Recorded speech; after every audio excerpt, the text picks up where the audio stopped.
Hallihallo! Am 18. Dezember ist der Tag des Migranten. Und dafür habe ich euch einen Lesestoff mitgebracht, den ich selber unglaublich witzig finde. Herausgegeben vom Berufsbildungswerk ENAIB und von Aster X aus Bologna. Der Autor ist Marcello Jori.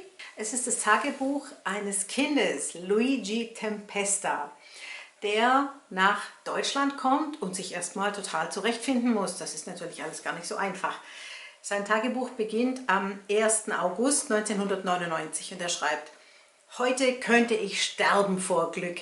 Mein Papa muss wegen einer wichtigen Arbeit nach Deutschland und das bedeutet, dass wir, die ganze Familie, für eine Weile in dieses Land ziehen. Also, um ehrlich zu sein, eigentlich ist es nicht richtig, eine ganze Familie mitzuschleppen, ohne sie zu fragen, ob sie das will. Wenn Papa das gemacht hätte, hätte er gemerkt, wie verzweifelt sie ist. Die Mama, weil sie alle ihre Freundinnen verliert. Bei meinen Geschwistern ist es noch schlimmer. Meine Schwester Katharina zum Beispiel hat die ganze Nacht geheult und geschrien, dass sie niemals einen Deutschen heiraten wird. Warum, kann sie nicht erklären. Das ist eine Frage des Gefühls, hat sie geschrien. Die sind kalt, kalt wie Schnee. Es ist auch sehr lustig illustriert. Das Ganze nimmt seinen Lauf. Am 13. Oktober sieht es schon ganz anders aus.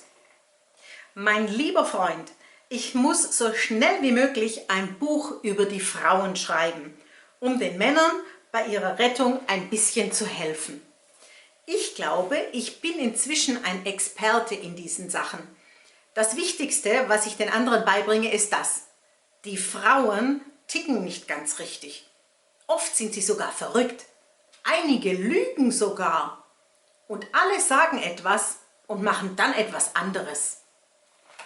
Also, die Erkenntnisse von Gigi Tempesta in Deutschland sind nicht nur über Frauen, sondern auch über Kinderrechte, welche Rechte Kinder haben, und das Recht auf Bildung. Das sorgt natürlich dafür, dass er immer mehr Informationen bekommt und dadurch so attraktiv wird, dass die Frauen ihm zu Füßen liegen, obwohl er erst 13 ist. Ja, also diesen kleinen Lesestoff, den möchte ich euch heute ans Herz legen und empfehlen. Ciao, ciao! Hey Leute, hat's euch gefallen? Dann guckt doch öfter mal in meinen Kanal rein oder auf meine Homepage, da hat so ganz nettes Programm. Bei uns ist nämlich etwas Butter.